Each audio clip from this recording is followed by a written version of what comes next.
جب آسمان سے تورات آئی تو استقبال کیا رمضان نے، اور جب آسمان سے زبور آئی تو استقبال کیا رمضان نے، اور جب اللہ نے انجیل دی حضرت عیسیٰ علیہ السلام کو تو استقبال کیا رمضان نے، اور جب حضرت آدم کو صحیفہ ملا تو استقبال کیا رمضان نے، اور جس نبی کو بھی جو کتاب دی گئی اس کتاب کے استقبال کے لیے موجود تھا رمضان۔ اور جب آخر میں مرحلہ آیا قرآن کا، اللہ تعالیٰ کی آخری کتاب کا، اللہ تعالیٰ کے آخری پیغام کا، اللہ تعالیٰ کے آخری صحیفے کا، تو رمضان نے کہا شوال تم ذرا ٹھہرو، محرم تم ذرا ٹھہرو، تمہاری حرمت اپنی جگہ، تمہارا احترام اپنی جگہ، ذی الحجہ تم ٹھہرو، تمہارے مہینے میں حج اپنی جگہ، مگر جب میں نے اللہ کی تمام کتابوں کا استقبال کیا ہے اور تمام کتابیں رمضان میں نازل ہوئی ہیں، تو آج اس قرآن کے لیے میں ہی آگے بڑھوں گا۔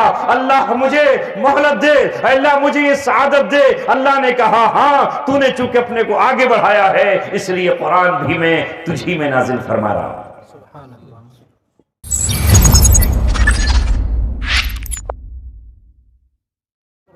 الحمد لله نحمده ونستعينه ونستغفره ونؤمن به ونتوكل عليه ونعوذ بالله من شرور أنفسنا ومن سيئات أعمالنا من يهده الله فلا مضل له ومن يضلله فلا هادي له ونشهد أن لا إله إلا الله وحده لا شريك له ونشهد أن سيدنا وسندنا وشفيعنا وحبيبنا ومولانا محمدا عبده ورسوله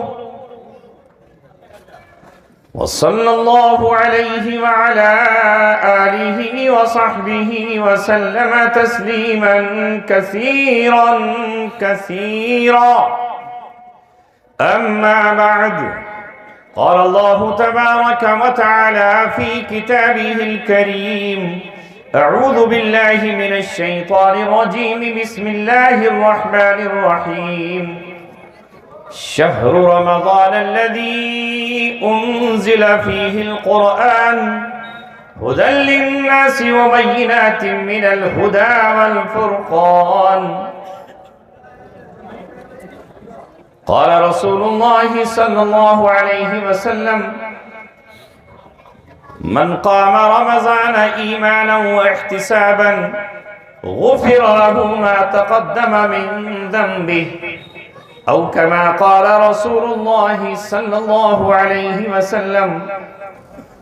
سالار کارواں ہے میر حجاز اپنا، سالار کارواں ہے میر حجاز اپنا، اس نام سے ہے باقی آرام جاں ہمارا، چین و عرب ہمارا، ہندوستان ہمارا، مسلم ہے ہم وطن ہے سارا جہاں ہمارا۔ کی محمد سے وفا تو نے تو ہم تیرے ہیں، کی محمد سے وفا تو نے تو ہم تیرے ہیں، یہ جہاں چیز ہے کیا لوح و قلم تیرے۔ آج کے اس جلسے کے داعی حضرت قاری شاداب صاحب اور اسٹیج پر جلوہ نما جلوہ افروز علماء کرام اور میرے سامنے بیٹھے ہوئے اس ملت کے جگنوں اور اس ملت کے غیور نوجوانوں بزرگوں، میں اس شخص کا بے پناہ شکر گزار۔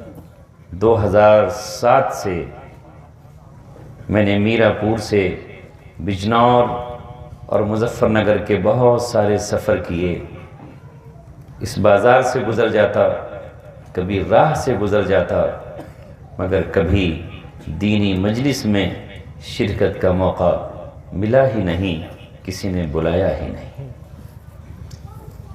ورنہ میں بھی وہی بات کہہ دیتا جو ابھی شاعر اسلام آپ سے کہہ رہے تھے 2007 سے لے کر 2016 تک میرا دل تڑپتا رہا، زبان اس شہر میں بولنے کے لیے بے تاب و بے قرار رہی، میرا وجود اس زمین کو گواہ بنانے کے لیے میں چلتا رہا، مگر ایسا موقع ہی نہیں آیا۔ اس کے بعد اب قاری شاداب صاحب کی دعوت آئی، میں نے اسے قبول کیا، اور 2015 کے بعد آج 2023 میں یہ دوسرا موقع ہے جب میں استقبال رمضان کے کسی پروگرام میں شامل ہوں۔ 2015 میں ایسا ہی استقبال رمضان کا پروگرام میں نے شہر حیدرآباد میں کیا تھا، اور وہاں لوگ استقبال کرتے ہیں رمضان کا، رمضان کی آمد سے پہلے۔ یہ عجیب تماشا ہے کہ ہمارے یہاں کہتے ہیں کہ ہمیں استقبال کرنے کی رمضان کی ضرورت کیا ہے؟ ذرا سوچئے تو صحیح۔ مجھ سے لوگ پوچھتے کہ آپ کے استقبال رمضان ہوتا ہے؟ ہمارے یہاں نہیں، استقبال نیتا ہوتا ہے، استقبال پردھان ہوتا ہے، استقبال قوال ہوتا ہے، استقبال مخنث ہوتا ہے۔ استقبال رمضان سے لوگ ذرا بچنا چاہتے ہیں۔ ذرا اپنے پیغمبر محمد صلی اللہ علیہ وسلم سے پوچھو کہ وہ رمضان کا استقبال کرتے تھے کہ نہیں؟ جب رجب کا مہینہ آتا تو آپ صلی اللہ علیہ وسلم دعا کے لیے ہاتھ اٹھاتے اور کہتے اللہم بارک لنا فی رجب و شعبان، اے اللہ ہمارے رجب کے مہینے میں بھی برکتیں ہمیں نصیب کر دے، اور شعبان میں بھی ہمیں برکتیں عطا فرما دے، وبلغنا رمضان وبلغنا الی رمضان، اور ہمیں اللہ رمضان تک پہنچا دے۔ تو آپ رجب سے رمضان کی تیاریاں شروع کر دیتے، اور آپ نے لوگوں سے یہ بھی کہا احصوا ہلال شعبان، شعبان کے چاند کو گنا کرو، شعبان کا چاند کب دکھا، کتنے دن کا ہوا، لرمضان، رمضان کے لیے، اس لیے کہ رمضان کا مہینہ کیا ہے اس کے بارے میں ہمیں پتہ ہی نہیں ہے۔ ہم پر تو جیسے محرم آیا اور جیسے شوال آیا ویسے ہی رمضان آ گیا، اور میں کیا کہوں، یہ تو برکت ہے اس رمضان کے مہینے کی کہ آپ کو رمضان یاد ہے، ورنہ باقی 11 مہینے تو یاد بھی کہاں ہیں، جنوری، فیبروری،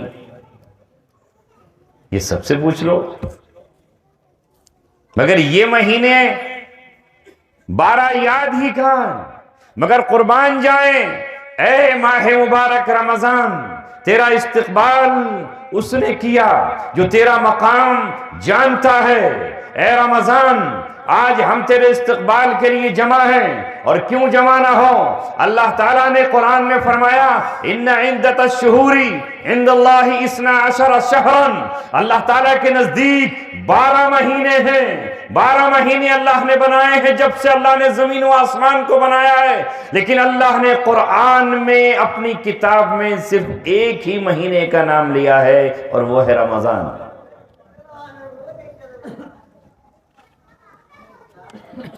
کیسے استقبال کرتے سرکار مدینہ اس کا؟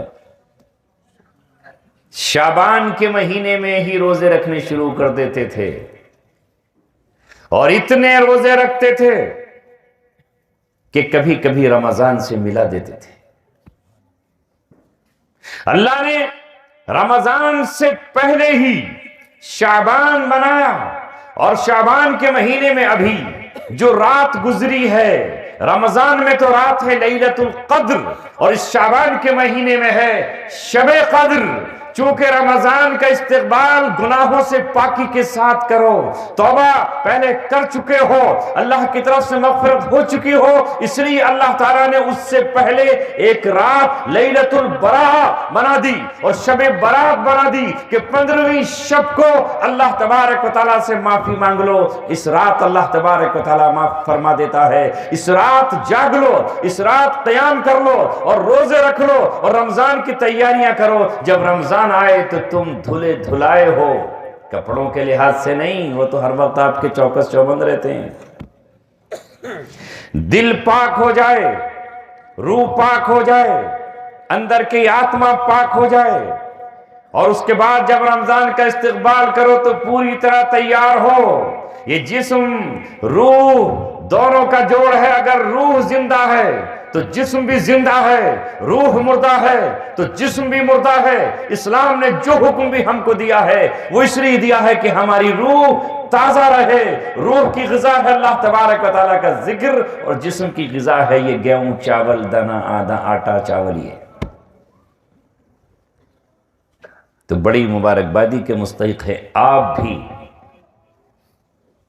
کہ آپ اس وقت رمضان کا استقبال کر رہے ہیں، اور میں اتنے بڑے مجمع عام میں آج کھلی فضا میں آزادی کی اس چاندنی میں آزاد اس چاند کی طرح آپ سے گفتگو کر رہا ہوں۔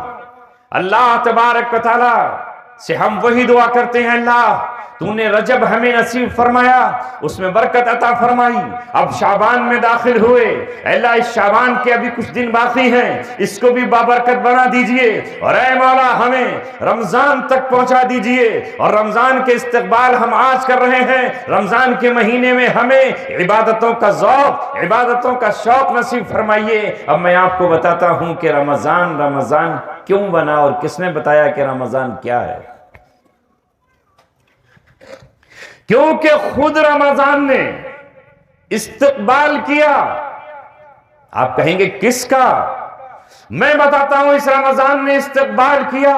جب آسمان سے تورات آئی تو استقبال کیا رمضان نے، اور جب آسمان سے زبور آئی تو استقبال کیا رمضان نے، اور جب اللہ نے انجیل دی حضرت عیسیٰ علیہ السلام کو تو استقبال کیا رمضان نے، اور جب حضرت آدم کو صحیفہ ملا تو استقبال کیا رمضان نے، اور جس نبی کو بھی جو کتاب دی گئی اس کتاب کے استقبال کے لیے موجود تھا رمضان۔ اور جب آخر میں مرحلہ آیا قرآن کا، اللہ تعالیٰ کی آخری کتاب کا، اللہ تعالیٰ کے آخری پیغام کا، اللہ تعالیٰ کے آخری صحیفے کا، تو رمضان نے کہا شوال تم ذرا ٹھہرو، محرم تم ذرا ٹھہرو، تمہاری حرمت اپنی جگہ، تمہارا احترام اپنی جگہ، ذی الحجہ تم ٹھہرو، تمہارے مہینے میں حج اپنی جگہ۔ مگر جب میں نے اللہ کی تمام کتابوں کا استقبال کیا ہے اور تمام کتابیں رمضان میں نازل ہوئی ہیں، تو آج اس قرآن کے لیے میں ہی آگے بڑھوں گا۔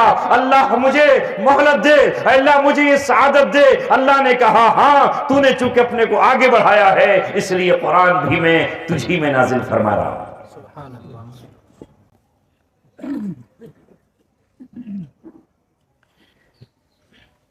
ہم تو مائل بکرم ہیں، کوئی سائل ہی نہیں، راہ دکھلائیں کسے راہ روے منزل ہی نہیں، مانگنے والے کو ہم دنیا بھی نہیں دیتے ہیں۔ اللہ نے فرمایا ہے مانگو تو صحیح مجھ سے۔ اس نے کہا اپنے بندوں سے، اس نے کہا وَقَالَ رَبُّكُمْ ادْعُونِي أَسْتَجِبْ لَكُمْ، ارے تم مجھ سے مانگو تو صحیح میں تمہیں دوں گا۔ لہٰذا رمضان نے اپنے لیے اللہ تبارک و تعالیٰ سے جھولی پھیلا کر مانگا تو اللہ نے رمضان کو وہ مقام عطا کر دیا جو میں نے ابھی آیت آپ کے سامنے پڑھی، اس میں رمضان کا ذکر آیا۔ قرآن کہتا ہے رمضان کیا ہے تو کیا کہے گا قرآن؟ شہر رمضان الذی انزل فیہ القرآن، شہر رمضان، رمضان کا مہینہ وہ ہے، رمضان کا تعارف قرآن کرا رہا ہے، رمضان کا تعارف اللہ کرا رہا ہے، رمضان کا تعارف خالق کائنات کرا رہا ہے۔ شہر رمضان، رمضان کا مہینہ وہ ہے جس میں قرآن نازل کیا گیا ہے۔ اگر پوچھو کہ قرآن کب نازل کیا گیا تو زبان پہ نام آئے گا رمضان، اور کوئی پوچھے کہ رمضان کیا ہے تو کہنا پڑے گا کہ رمضان وہ ہے جس میں قرآن نازل کیا گیا۔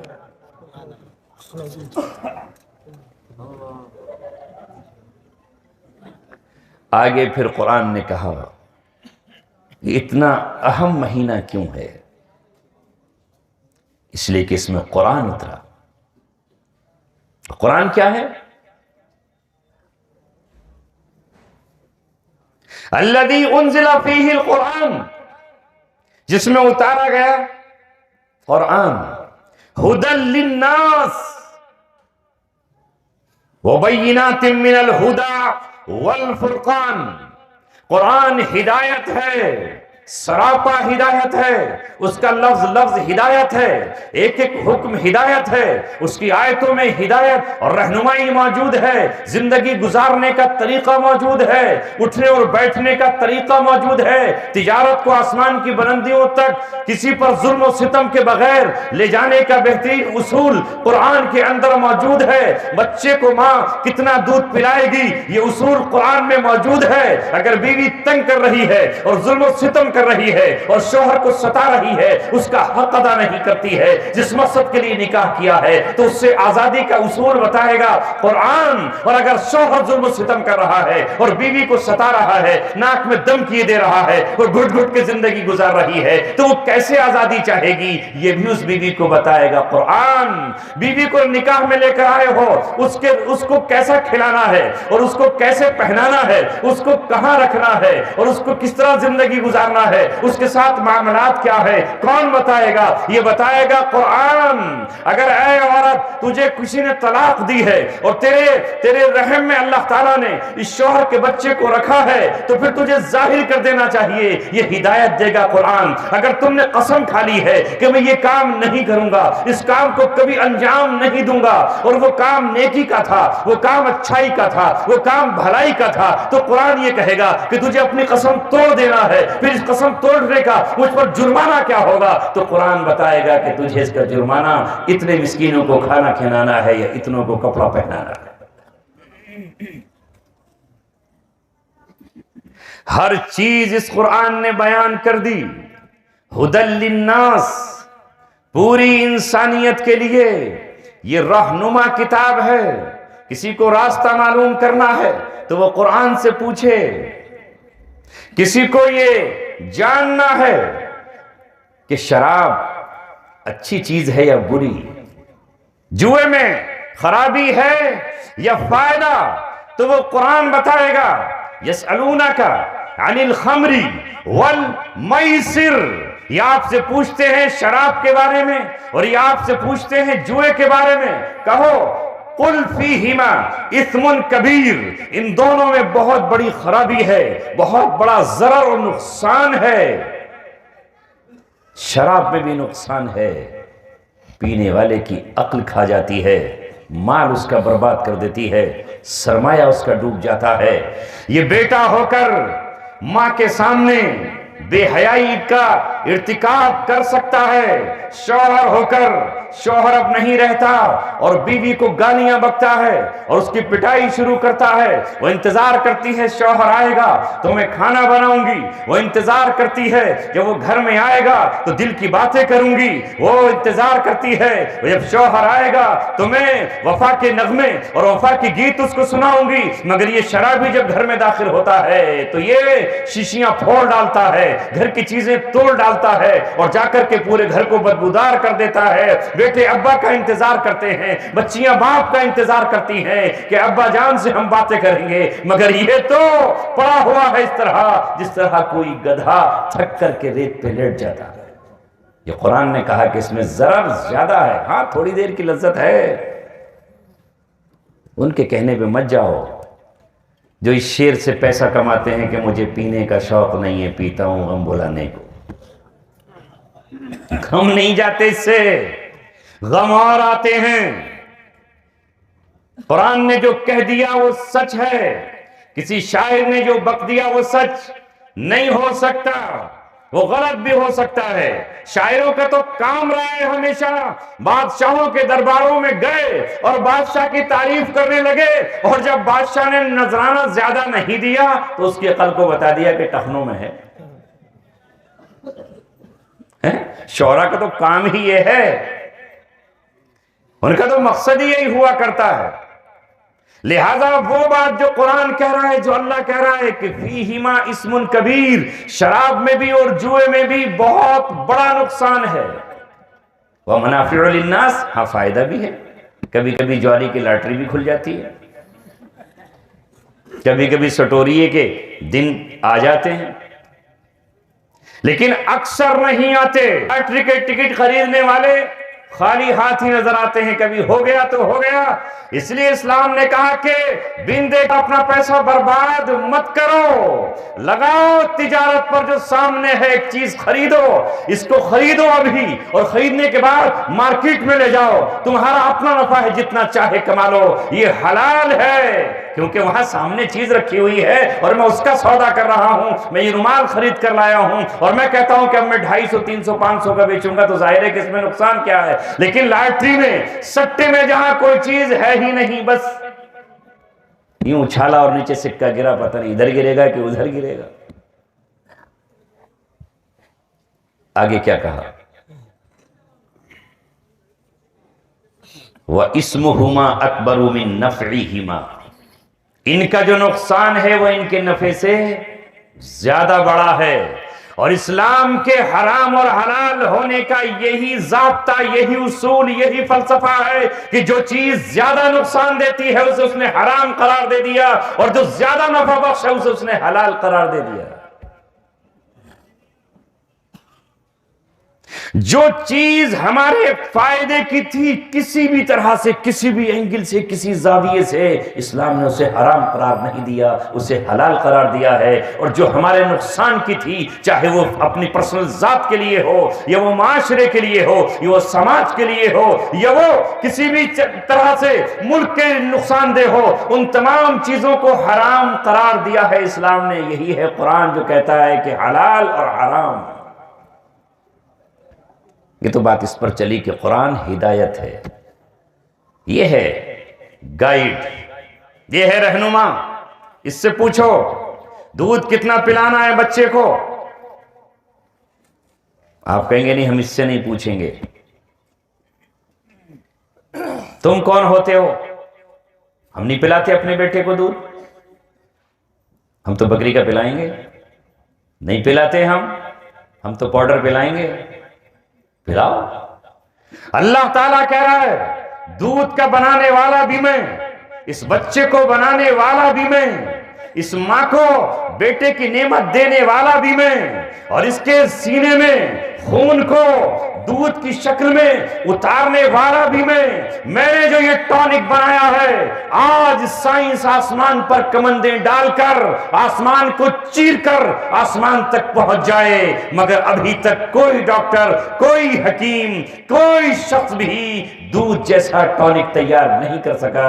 جو اللہ نے اس میں رکھا ہے وہ کسی چیز میں نہیں ہے۔ اسی طرح اللہ کہتا ہے جو میں نے شہد بنایا ہے، تم سب کچھ شربت بنا لو، جوس بنا لو، کیمیکل ملا لو، ساری دنیا سے لے آؤ، لیکن جو شہد کی مکھی کو میں نے ہدایات دی ہیں اور جو اس سے کہا ہے کہ تو اپنے چھتے وہاں پر لگانا، پھلوں کو چوس کر آنا، راستہ بھولے گی نہیں، راستہ میں تجھے بتاؤں گا، اس کی نگرانی کے لیے جو میں نے اس کو ڈنک دیے ہیں، جو اسے پاکیزہ چیز دی ہے، میں نے شہد کو شفا کا نام دیا ہے۔ دنیا میں کوئی ٹانک اور کوئی دوا دودھ کا مقابلہ نہیں کر سکتی، اس لیے کہ میں نے بنایا ہے۔ تو چونکہ بچے کو میں نے بنایا، دودھ میں نے بنایا، تو ہدایت کس سے لے گا؟ ہدایت تو مجھ سے لے۔ وہ ہدایت لے کر قرآن اترا اور اس نے کہا والوالدات یرضعن اولادہن حولین کاملین، مائیں اپنے بچوں کو 2 سال دودھ پلائیں۔ پھر دیکھیں اس بچی کی طاقت، قوت، انرجی، صلاحیت۔ ڈبے کا پلاؤ گے تو یہ بھی گول مول ڈبہ ہو جائے گا۔ پھر خالی وہ دودھ نہیں ہوتا،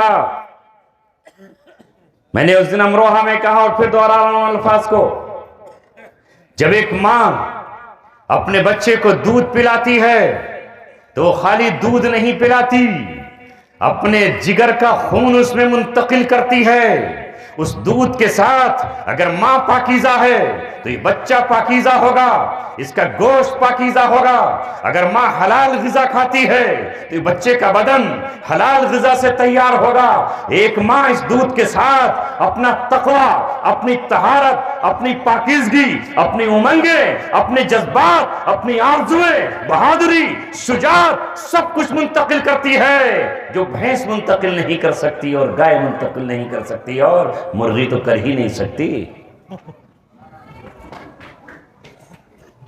یہ ہے، اس لیے اللہ نے کہا پلاؤ اے ماں اپنا دودھ پلا کر ان کو پالو، ہر دودھ کے قطرے تجھے ثواب ملے گا۔ پھر یہ بچہ جب تو اس کا حق بچپن میں نہیں مارے گی، اس میں ڈاکہ نہیں ڈالے گی، اس دودھ کے نکالنے پر تجھے یہ غم نہ ہو کہ میرا حسن چلا جائے گا، میری جوانی لٹ جائے گی، نہیں، یہ میرے بچے کا حق ہے، میں اپنے بچے کو دوں گی، یہ میرے بچے کا، میرے لال کا حق اللہ نے دیا ہے۔ جب تو اس جذبے سے اس کو پلائے گی، پاکیزہ ہو کر اس کو پلائے گی، تو کل اللہ تبارک و تعالیٰ اس بچے کی رگوں میں، اس کے دل اور دماغ میں، چونکہ اسی دودھ سے اس کی رگیں تیار ہوں گی، اسی دودھ سے اس کا برین اور اس کا دماغ تیار ہوگا، اسی سے اس کا جگر اور اس کا معدہ تیار ہوگا، اسی میں اس کے احساسات اور جذبات پیدا ہوں گے۔ پھر یہ بچہ کہے گا اے ماں تیرے دودھ کے ایک قطرے کا حق میں پوری زندگی ادا نہیں کر سکتا۔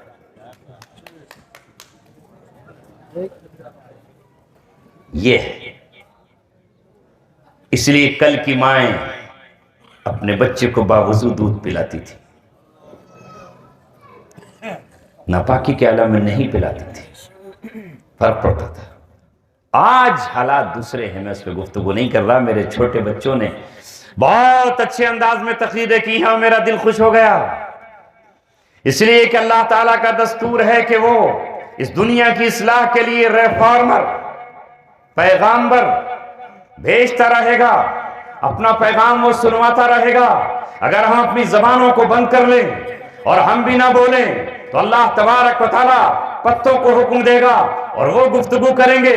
اللہ تبارک و تعالیٰ درختوں کو زبان دے گا اور وہ گفتگو کریں گے۔ اللہ تعالیٰ چڑیوں اور بلبلوں کو حکم دے گا اور وہ گفتگو کریں گے۔ اللہ تبارک و تعالیٰ ہر چیز پر قادر ہے، اللہ رب العزت ہر چیز پر قادر ہے، وہ اپنا پیغام ہم سب تک پہنچائے گا۔ اس لیے ہماری خوش نصیبی ہے کہ ہم اللہ کا پیغام سن رہے ہیں اور سنا رہے ہیں۔ اس نے ہمیں آج بلایا، یہاں پر ہمیں بٹھایا، یہ اس کا کرم ہے۔ تو بات چل رہی تھی استقبال رمضان کی، جب رمضان کے استقبال کی بات آئے گی تو قرآن تو اسی میں نازل ہوا، قرآن ہی کی تو بات آئے گی۔ آگے کیا کہا قرآن کو اللہ نے؟ بینات من الہدی، اس میں ہدایت کی کھلی ہوئی سورج کی طرح، چاند کی طرح، دمکتے ہوئے ستاروں کی طرح نشانیاں ہیں، کوئی ڈھکی اور چھپی ہوئی چیز نہیں ہے اس میں ہدایت کی، بالکل سیدھی اور واضح نشانیاں ہیں۔ اور اگلی بات قرآن کے بارے میں اللہ نے کہی والفرقان، یہ قرآن فرقان بھی ہے، اور فرقان کسے کہتے ہیں؟ جو حق اور باطل میں تمیز کرے اسے فرقان کہتے ہیں۔ نعرہ تکبیر، نعرہ تکبیر، مفتی عبدالسمیع صاحب، زور سے لگاؤ بھائی، نعرہ تکبیر، نعرہ تکبیر۔ اللہ کی تکبیر کہہ لی، سن رہے ہیں ماشاءاللہ، یہ بہت بڑی بات ہے۔ تو فرقان کسے کہتے ہیں؟ جو حق اور باطل کو جدا کر دے۔ یہی اس آیت کو دوسری آیت سے ملاتے ہوئے میں آپ سے کہتا ہوں، اللہ تعالیٰ ہم سے مطالبہ کرتا ہے یا ایھا الذین آمنوا اتقوا اللہ، اللہ تبارک و تعالیٰ سے ڈرو، ایک مقام پر حکم دیا اور دوسرے مقام پر فرمایا ان تتقوا اللہ یجعل لکم فرقانا، اگر تم تقوی اختیار کرو گے تو اللہ تمہیں فرقان عطا کرے گا۔ اور فرقان کیا ہے؟ یہ وہ نور ہے، یہ وہ روشنی ہے، یہ وہ اجالا ہے جس کے اجالے میں تم حق اور باطل کو پہچان سکو گے۔ وہ اللہ عطا فرمائے گا۔ روشنی نہ ہو تو کیسے پہچان کرو گے؟ ٹارچ نہ ہو تو کیسے جانو گے؟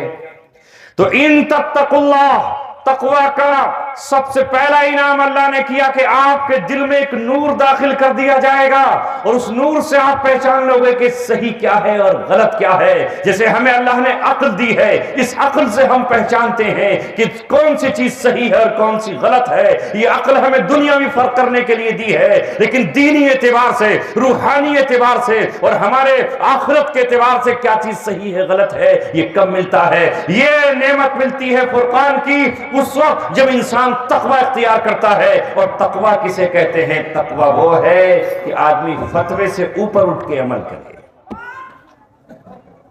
جائز تو جائز ہے ہی، جائز سے اوپر اٹھ کے جب آدمی عمل کرے یہ تقوی ہے، اور اسی تقوی کے لیے اللہ تبارک و تعالیٰ نے ہم پر روزہ فرض کیا ہے۔ یا ایھا الذین آمنوا کتب علیکم الصیام کما کتب علی الذین من قبلکم، اے ایمان والو تم پر ایسے ہی روزے فرض کیے گئے ہیں جیسے تم سے پہلی امتوں پر فرض کیے گئے تھے۔ کیوں؟ لعلکم تتقون، تاکہ تم تقوی اختیار کر لو۔ تقوی کے معنی ہے بچنا نقصان سے، جو چیزیں دنیا میں نقصان دہ ہیں ان سے بچنا، اور جو آخرت میں نقصان دہ ہیں ان سے بچنا، تاکہ تمہارے اندر تقوی کی اسپرٹ پیدا ہو جائے، تقوی کی ایک تمہارے اندر صلاحیت پیدا ہو جائے۔ اس لیے اللہ نے تم پر ایک ماہ کے روزوں کو فرض کر دیا، لعلکم تتقون۔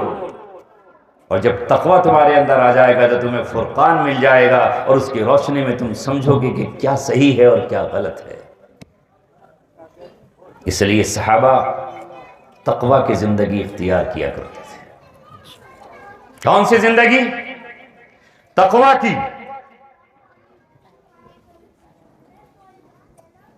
تقوی کی زندگی اختیار کرتے۔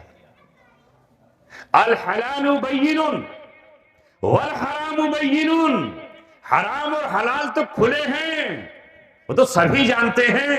کون نہیں جانتا کہ ماں سے نکاح حرام ہے؟ کون نہیں جانتا کہ خنزیر حرام ہے؟ کون نہیں جانتا کہ بنا شریعت کے مطابق ذبح کیے ہوئے جانور حرام ہے؟ کون نہیں جانتا کہ سود حرام ہے؟ کون نہیں جانتا کہ شراب حرام ہے؟ کون نہیں جانتا کہ جوا حرام ہے؟ کون نہیں جانتا کہ ماں باپ کو ستانا حرام ہے؟ یعنی اس طرح کی تمام چیزیں ہیں جو کھلی ہوئی حلال و حرام ہیں۔ وفیہما وفیما بینہما، اور کچھ چیزیں ان دونوں کے درمیان ایسی ہیں جنہیں پتہ نہیں چلتا کہ حلال کیا ہے اور حرام کیا ہے۔ وفیما بینہما مشتبہات، کچھ چیزیں مشتبہ ہیں جن میں کچھ ڈاؤٹ ہے، حلال بھی ہو سکتی ہے اور حرام بھی۔ تقوی اس کا نام ہے کہ مشتبہ چیزوں سے بھی بچ جاؤ، یہ ہے تقوی۔ حضرت بکر صدیق رضی اللہ تعالیٰ عنہ کو یہ پتا چلا کہ اس نے جو مجھے دودھ پلایا ہے یہ دودھ کسی ایسی طریقے سے آیا ہے جس میں شبہ پیدا ہو گیا کہ وہ حرام ہے، تو اسی وقت اپنے گلے میں اپنے حلق میں انگلی ڈالی اور انگلی ڈال کر کے اس دودھ کو نکال دیا۔ صحابہ کہتے تھے کہ کتنی انگلیاں ڈالو گے، کتنی انگلیاں ڈالو گے؟ ایسا لگتا ہے کہ آنتوں کو باہر نکال دو گے۔ آج کا ہم جیسا کوئی ہوتا تو تعویل کر لیتا کہ مجھے تو پتہ ہی نہیں تھا، کھا لیا، کوئی بات نہیں۔ تقوی یہ ہے کہ عمر ابن عبدالعزیز رحمت اللہ علیہ، چراغ جل رہا ہے، چراغ میں تیل پڑا ہوا ہے، اس سے کام کر رہے ہیں امت کا، رعایا کا، قوم کا، چونکہ بادشاہ ہیں۔ اتنے میں کوئی شخص رشتہ دار آیا اور وہ کام جو حکومت کا کر رہے تھے وہ کام ختم ہوا اور پرسنل گفتگو شروع ہو گئی۔ اسی وقت انہوں نے اس چراغ کو بجھا دیا اور اندھیرے میں گفتگو کی اور اپنے رشتہ دار سے یہ کہا، چونکہ اس میں بیت المال کا تیل خرچ ہو رہا تھا اور اس وقت میں مسلمانوں کا کام کر رہا تھا، یہ اپنی رعایا کا کام کر رہا تھا، تو اس کی روشنی میرے لیے جائز تھی۔ اب میں پرسنل ذاتی آپ سے گفتگو کر رہا ہوں، لہٰذا اب مجھے اس کے جلانے کی اجازت نہیں ہے، اور اس چراغ کو بجھا دیا۔ یہ ہے تقوی، یہ تقوی ہے۔ ابن قیم نے بڑا زبردست واقعہ حضرت عمر ابن العزیز کا لکھا ہے، عجیب واقعہ ہے۔ وقت کی قلت ہے ورنہ پورا سناتا۔ تقوی ایک باندی تھی ان کی بیوی کی، اور اس زمانے میں باندیوں کا رواج تھا، اس میں کوئی عیب نہیں تھا۔ حالانکہ ابن قیم یہ بات ایک دوسرے پیرائے میں کہہ رہے ہیں، وہ یہ کہہ رہے ہیں کہ عشق پر کسی کا پہرا نہیں ہوتا اور محبت کا کوئی دروازہ اور تالا نہیں ہوتا، کسی کو کسی سے بھی ہو سکتی ہے۔ حضرت عمر بن العزیز کی بات لکھتے ہیں کہ ایک باندی تھی، جو ان کو بے پناہ پسند تھی، اور وہ اپنی بیوی سے یہ کہتے کہ اسے مجھے ہبہ کر دے یا اسے بیچ دے، لیکن بیوی بھی نہیں بیچتی۔ وہ اپنی محبت کو کیوں تقسیم کرے، کیوں تقسیم کرے دوسری جگہ؟ لہذا وہ نہیں دیتی اور وہ بار بار اس سے مطالبہ کرتے۔ لیکن جب عمر ابن عبدالعزیز خلیفہ بنائے گئے اور ان کو امور سلطنت تفویض کیے گئے، تو اب بیوی کا بھی انہوں نے دل جیتا، اور بیوی کو بھی یہ حکم دیا کہ اے میری بیوی، تو ایک بادشاہ کی بہن ہے اور تو بادشاہ کی بیٹی رہی ہے، اور تیرے پاس جو زیورات ہیں اور خزانے ہیں وہ جبرن حکومت نے وصول کیے ہیں۔ اگر تو میرے نکاح میں رہنا چاہتی ہے تو تجھے یہ سارے زیورات بیت المال میں جمع کرنے ہوں گے، اور اگر تو زیورات کو پسند کرتی ہے تو میں تجھے اپنے نکاح سے چھوڑ دوں گا۔ بول میرے نکاح میں رہے گی، یہ سارے زیورات یہ دے گی، یہ امت کا خزانہ ہے، یہ ان کا مال ہے۔ بیوی نے کہا میں جواب کے ساتھ آئی ہوں، تو مجھے دولت سے کیا لینا ہے؟ سارے زیورات ان کو دے دیے۔ جب اس نے اپنے شوہر کی زندگی دیکھی تو اس کی دل کی دنیا بدل گئی، اور آج ایک دن اس نے یہ کہا کہ لو یہ بیوی یہ باندھی، میں آپ کو ہدیہ اور ہبہ کرتا ہوں۔ وہ بھی ہبہ کرتی۔ عمر ابن عبدالعزیز کے وہ باندھی ہو گئی۔ دل کی آرزو بر آئی، اور اس کے ساتھ ظاہر ہے بیوی جیسا رشتہ ہو گیا، اسلام نے اس کی اجازت دی ہے۔ لیکن جب قربت کا وقت آیا، اس وقت عمر بن عزیز رحمت اللہ علیہ نے اس باندھی سے پوچھا کہ ذرا تو یہ تو بتا کہ تو آئی کس طرح تھی یہاں، تجھے بیچا گیا، خریدا گیا، کس نے تجھے دیا تھا؟ تو اس نے کہا کہ میں کوفہ کی رہنے والی تھی، حجاج بن یوسف کے دور میں میرے باپ کی سلطنت پہ حملہ کیا گیا، ان کی ریاست پہ حملہ کیا گیا، مال بھی چھین لیا گیا، زیورات چھینے گئے، اور مجھے بھی باندھی بنا لیا گیا۔ حجاج بن یوسف نے وہ ادھر ملک بن مروان کو دے دی، اور وہاں سے منتقل ہو کر کے میں یہاں پر آ گئی، اس طرح مجھے یہاں میں آئی ہوں۔ حضرت عمر ابن عبدالعزیز نے یہ کہا کیا تیرا وارث کوئی موجود ہے، تیرا بھائی کوئی موجود ہے؟ اس نے کہا فلاں میرا بھائی موجود ہے۔ انہوں نے وہاں سے کوفے سے گورنر کو حکم دے کر اس کو بلایا، اور پھر یہ کہا کہ بتاؤ وہ کیا کیا سامان چھینا گیا تھا اور کون سا سامان چھینا گیا تھا۔ یہ باندھی ظلمن چھینی گئی ہے، میں اسے آج آزاد کرتا ہوں، اور جا تو اپنے خاندان میں واپس چلی جا، اپنے دل کی تمام حسرتوں کو اللہ کی رضا پہ قربان کر دیا۔ یہ ہے تقویٰ۔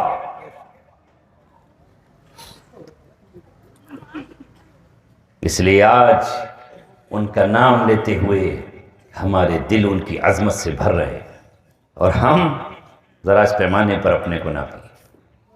بات آئی تو میں نے یہ کہا کہ یہ قرآن آپ کو بتائے گا کہ کس لیے رمضان آیا۔ رمضان آ رہا ہے، اللہ کے رسول صلی اللہ علیہ وسلم کو حکم دیا گیا کہ اس رمضان میں نظام تراویح قائم کریں۔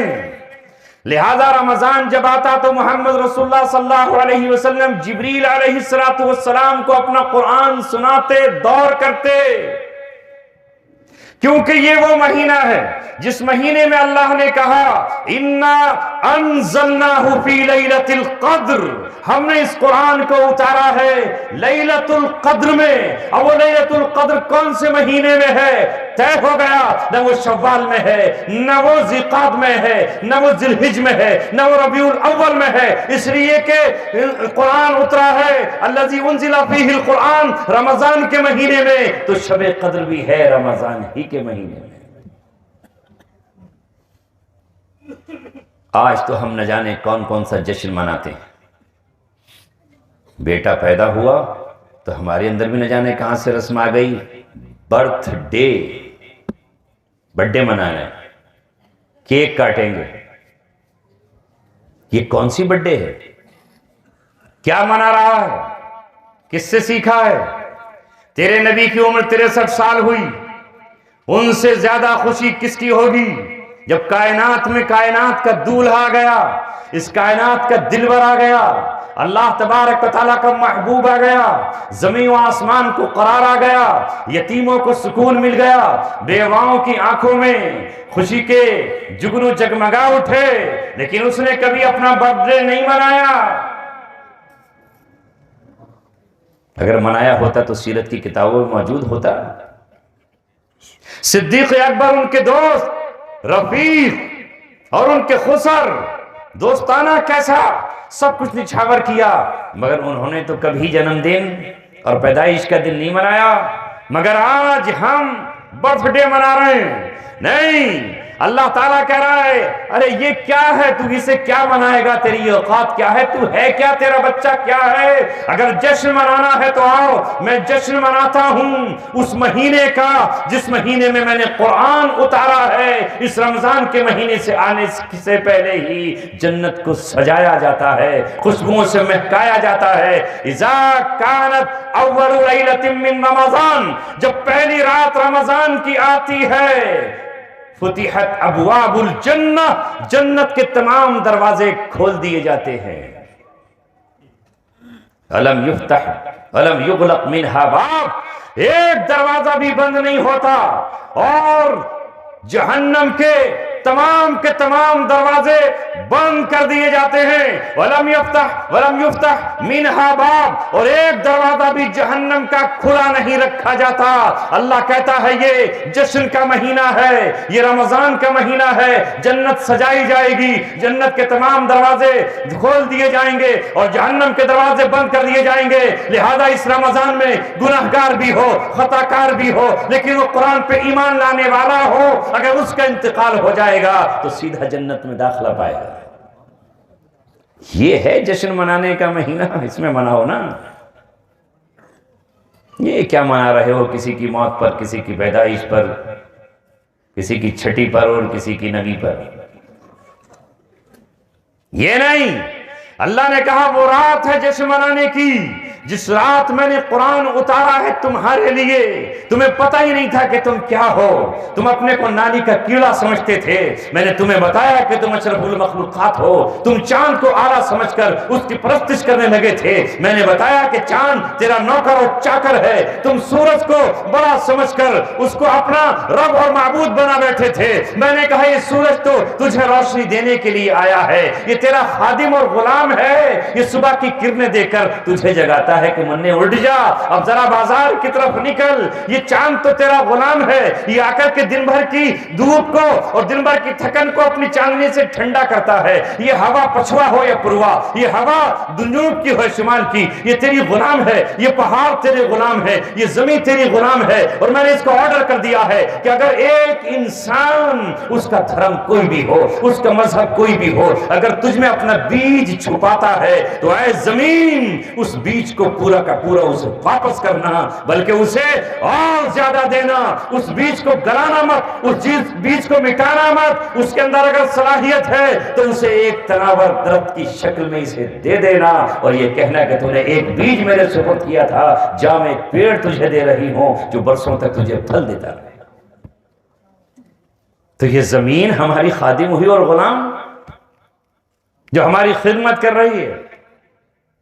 اللہ نے کہا تو بہت اعلیٰ اور افضل ہے، تو مرد میدان، تو میر لشکر، نوری حضوری تیرے سپاہی،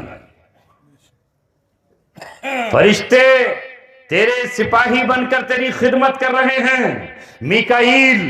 میکائیل کو اللہ نے ہواؤں پر مختار بنا کر بھیجا ہے، ان سے کہا ہے کہ ہوائیں آپ چلاؤ گے، بارش آپ برساؤ گے۔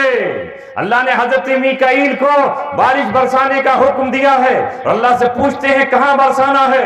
ان بادلوں پر فرشتے ہیں اور وہ بادلوں کو اڑا کر لے کر جاتے ہیں کہ آج کہاں برسانا ہے۔ اللہ تبارک و تعالیٰ نے فرشتوں کو تمہارا خادم بنا کر بھیجا ہے، میرے بندے جہاں کہیں بیٹھے ہوں، آج میرا پور میں بیٹھے ہیں اس چوک پر، تو جاؤ جاؤ اور جا کر کے ان کے اوپر پروں کا سایہ کر لو، اور جب تک یہ مجلس ختم نہ ہو واپس مت آنا۔ جب یہ مجلس ختم ہو جائے، دعا ہو جائے، تب میرے پاس آنا، ان کی حفاظت بھی کرنا، ان کے دل کے قریب بھی جانا۔ انسان کی آنکھ سے آنسو ایسے ہی نہیں نکلتے۔ اللہ کے رسول کی ہم نے حدیث پڑھی ہے، اس میں بتایا گیا ہے کہ ایک فرشتہ ہمارے دل پہ اپنے پر کی ملائی کرتا ہے، اور جب وہ پر ملتا ہے ہمارے دل پر تو دل نرم ہوتا ہے، اور اس سے پھر ہماری آنکھ سے آنسو چھلکتا ہے، اور جب آنسو چھلکتا ہے تو گناہ معاف ہوتے ہیں، دعائیں سنی جاتی ہیں، رب کا غصہ ٹھنڈا ہوتا ہے، اور جہنم کے انگارے اولے اور برف بن جاتے ہیں۔ تو اللہ کہہ رہا ہے اس رات جشن مناؤ نا، میں مناتا ہوں۔ وما ادراک ما لیلۃ القدر، کیا جانو میرا پور والو کہ وہ لیلۃ القدر کیا ہے؟ آپ تو جانتے ہو کہ وہ رات بڑی بڑھیا رات تھی جس دن میری شادی ہوئی تھی، جب میں نینی تال گیا تھا پہلی مرتبہ، وہ رات ہے۔ کسی کے نزدیک اس کی شادی کی رات، کسی کے نزدیک اس کی منگنی کی رات، کسی کے نزدیک اس کے ہاتھوں میں گیند آ گئی اور اس نے ہونے والا تھا چھکا اور اسے روک لیا، وہ رات۔ یہ راتیں اللہ کہہ رہا ہے ان کی کوئی قیمت اور کوئی حیثیت نہیں ہے۔ وما ادراک ما لیلۃ القدر، تم کیا جانو کہ لیلۃ القدر کیا ہے؟ لیلۃ القدر خیر من الف الشہر، جس دن میں نے تجھے تیری قدر بتائی، تیرا درجہ بتایا، تیرا مقام بتایا، جبریل کو تیری غلامی پر رکھا، جبریل تیرے لیے جب تو بھٹکا، جب تو گمراہ ہوا، جب تو اللہ تبارک و تعالیٰ سے دور ہوا، اپنے رب کا باغی ہوا، تو جبریل تیرے پاس رب کا کلام اور پیغام لے کر آیا۔ یہ ملائکہ ہم نے تمہاری خدمت میں رکھے۔ یہ جو اولاد کا سلسلہ ہوتا ہے 4 مہینے تک ڈھانچہ تیار ہوتا ہے، اور 4 مہینے کے بعد پھر اس میں روح پھونکی جاتی ہے۔ یہ روح کون پھونکتا ہے؟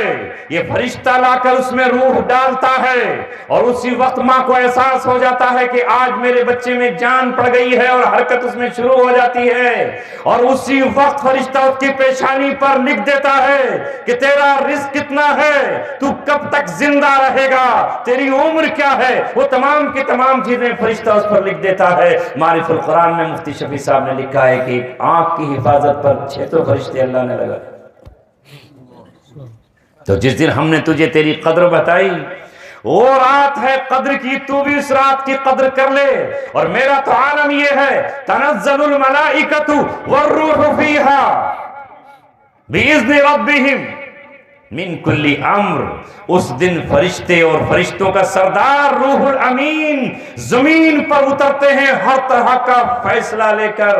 سلام، یہ رات سلامتی والی ہے، ہر طرف سلامتی، ہر طرف سلام، ہر طرف سلام ہی سلام کا نغمہ گونجتا ہے۔ اگر کوئی اس رات رکوع کر رہا ہے اس پر سلامتی، سجدہ کر رہا ہے اس پر سلامتی، تلاوت کرتا ہے اس پر سلامتی، جاگتا ہے اس پر سلامتی، چاروں طرف فرشتے گلیوں میں گھوم جامتے ہیں اور السلام علیکم السلام علیکم کے نغمے گونجتے ہیں۔ یہ حتی مطلع الفجر، اور فجر تک یہ سلسلہ جاری رہتا ہے۔ جب جب بھی رمضان آئے گا تب اس کا جشن آسمانوں پر زمینوں پر منایا جائے گا۔ رمضان کی پہلی رات آتے ہی کیا ہوتا ہے؟ صفدت الشیاطین ومردت الجن، سرکش شیطانوں کو ملائکہ بیڑیوں میں اور ہتھکڑیوں میں قید کر کے قید خانوں میں ڈال دیتے ہیں کہ یہ رحمت کا مہینہ ہے، یہ برکت کا مہینہ ہے، یہ مغفرت کا مہینہ ہے، یہ قرآن کے دور کا مہینہ ہے، یہ تراویح میں قرآن کے سننے کا مہینہ ہے، یہ افطار اور سحری کا مہینہ ہے۔ شیطانوں ذرا تمہیں قید کیا جاتا ہے، جا کر کے زیادہ مت بھڑکانا میرے بندوں کو، ورنہ وہ روزہ بھی نہیں پائیں گے اور تراویح بھی کہاں رکھ پائیں گے۔ دیکھیے رمضان میں کیسا موسم ہوتا ہے۔ تو آج اس رمضان کے استقبال کے لیے شاداب صاحب نے ہم سب کو دعوت کی اور دی، دونوں کی کا مطلب کھانا بھی کھائیں گے کچھ لوگ، ان کی دعوت بھی ہوگی، اور یہ دعوت دی اس پروگرام میں آنے کے لیے، یہ روحانی دعوت ہے اور وہ کھانے کی دعوت ہے۔ اللہ تعالیٰ نے ہم سب کو آج کہا کہ آج ذکر کرو، پہچانو ان راتوں کو، پہچانو اس عشرے کو جس میں اللہ تبارک و تعالی نے شب قدر کو رکھا ہے۔ آنے والا رمضان کتنا اہم ہے، اس لیے آج کی محفل میں یہ طے کرو کہ اس رمضان کی قدر کریں گے۔ کس طرح؟